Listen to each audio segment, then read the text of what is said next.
This is a video in clinical medicine from the New England Journal of Medicine.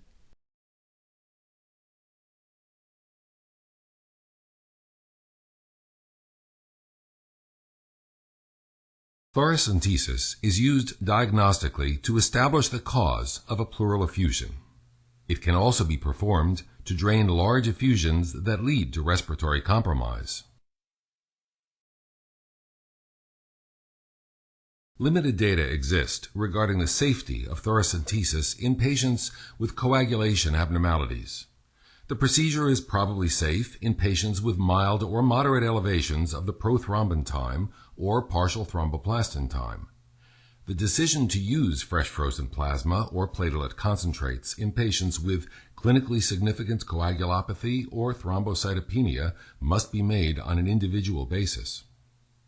The procedure should be used with care in patients who are receiving mechanical ventilation, since positive pressure ventilation may bring the lung close to the thoracentesis needle and increase the risk of pneumothorax.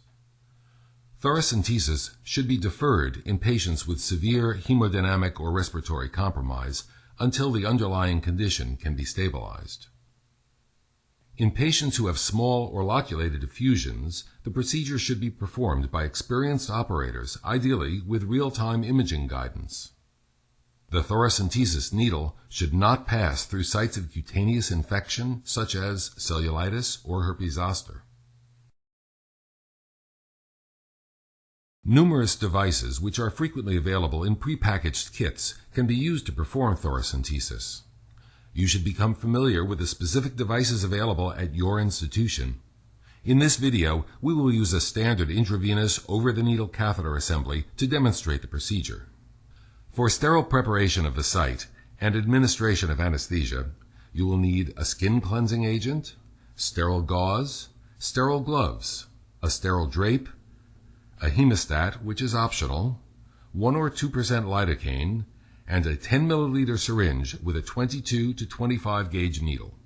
For the collection of pleural fluid, you will need an 18 to 20 gauge over-the-needle catheter, a 60 milliliter syringe, and a 3-way stopcock. You will also need sterile drainage tubing, specimen tubes and a large evacuated container, and a sterile occlusive dressing.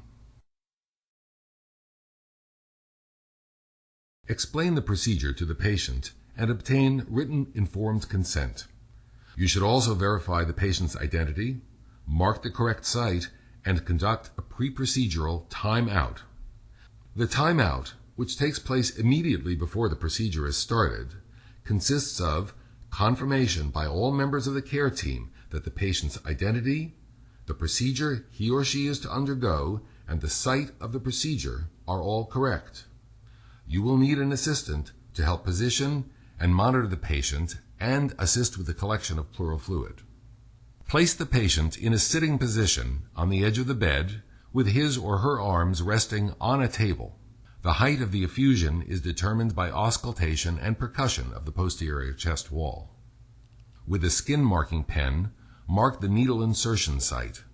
The site should be 5 to 10 centimeters lateral to the spine and at least 1 or 2 intercostal spaces below the top of the effusion. The needle should not be inserted below the 9th rib. If available, bedside ultrasonography can be used to help visualize the effusion. In the patient in this video, the pleural effusion is easily visualized, as are the ipsilateral lung and the liver. Prepare the area with antiseptic solution and apply a sterile drape. Using a 25 gauge needle, place a wheel of local anesthetic such as lidocaine along the superior edge of the rib that lies below the selected intercostal space.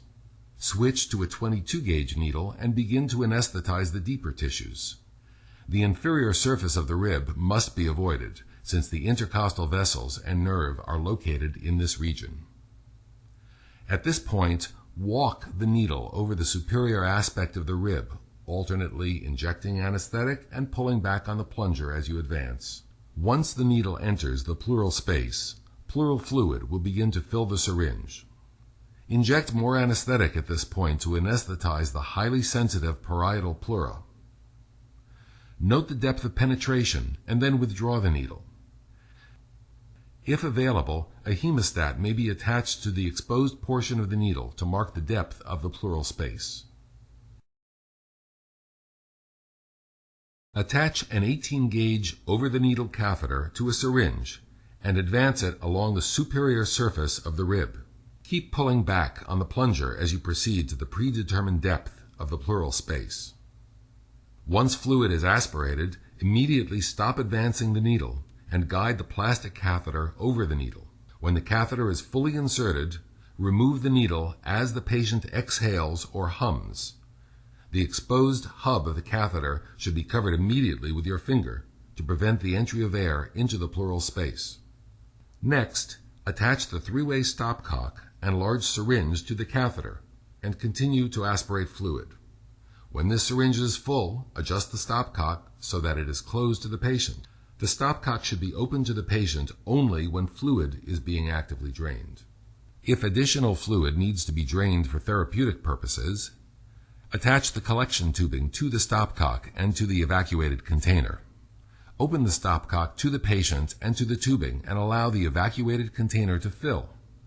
Generally, you should remove no more than 1,500 milliliters of pleural fluid. The removal of larger volumes may result in post-expansion pulmonary edema. On completion of fluid collection, you should rapidly remove the catheter as the patient holds his or her breath at end expiration. Cover the needle insertion site with an occlusive dressing and clean the surrounding skin. At the end of the procedure, make sure that all needles are placed into appropriate safety devices. Aspirated fluid should be placed in specimen tubes before the large evacuated container is filled or while it is filling. A tube without additives should be used for chemical analyses such as the measurement of lactic dehydrogenase, protein, and glucose levels. An EDTA-treated tube should be used for the cell count and differential count. Specimens for cytologic and microbiologic analyses and for other tests may be required depending on the clinical circumstances. These are discussed in further detail in the accompanying written supplement. Analysis of the pleural fluid will help differentiate a transudate, which is commonly caused by congestive heart failure or cirrhosis, from an exudate, which may be caused by processes such as bacterial pneumonia, cancer, or trauma. Pneumothorax is uncommon after thoracentesis, and when present, it rarely requires the placement of a chest tube.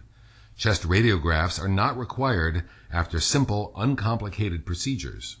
Radiography of the chest should be performed if air was aspirated during the procedure, if chest pain, dyspnea, or hypoxemia develops, or if the patient is critically ill or undergoing mechanical ventilation.